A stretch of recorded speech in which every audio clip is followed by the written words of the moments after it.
বিসমিল্লাহির রহমানির রহিম। দুবাই থেকে এক বোন প্রশ্ন করেছেন, হাত থেকে কোরআন পড়ে গেলে কি গুনাহ হবে? এক্ষেত্রে কোরআনের ওজন সমপরিমাণ চাল দেওয়ার প্রচলিত নিয়মটা কি ঠিক? একদিন ভুলক্রমে কোরআনে আমার পা লেগে গিয়েছিল, এতে কি বড় ধরনের অপরাধ হবে?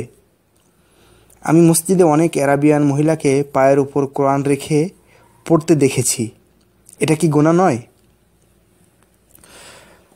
দেখুন, কোরআন আল্লাহর বাণী, এর সর্বোচ্চ সম্মান আমাদেরকে দিতে হবে। কেউ ইচ্ছাকৃতভাবে কোরআনের অবমাননা করলে সে যে কাফের হয়ে যাবে সে বিষয়ে উলামায়ে কেরামের মধ্যে কোনো মতভেদ নেই। এটা যেমন ঠিক, তেমনি এ কথাও ঠিক যে অজ্ঞতা ও না জানার কারণে বা ভুলে যাওয়ার কারণে, মনে না থাকার কারণে বা ভুলক্রমে কেউ শরীয়ত পরিপন্থী কিছু করে ফেললে সে গুনাহগার হবে না।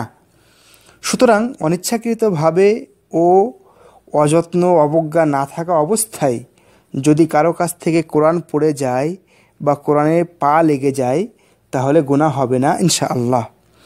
উল্লেখ্য যে কারো কাছ থেকে কোরআন পড়ে গেলে কোরআনের ওজন সমপরিমাণ চাল বা অন্য কোনো খাদ্যদ্রব্য দেওয়ার প্রচলিত নিয়মের পক্ষে কোনো দলিল আমি পাইনি, এমনকি কোনো আলেম ওলামার বক্তব্যও আমি অবগত হতে পারিনি।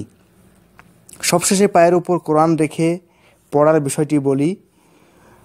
উলামায়ে কেরাম বলছেন যে উরু বা রানের উপরে কোরআন রেখে পড়লে কোনো দোষ নেই, বিশেষ করে যদি কোরআন রাখার রেহেল না থাকে বা কেউ দীর্ঘ সময় কোরআন পড়ে, তাহলে অনেক সময় রানের উপরে কোরআন রেখে পড়লেই বেশি কোরআন পড়ার ক্ষেত্রে সহযোগিতা হয়, এতে কোরআনের অবমাননা হয় না।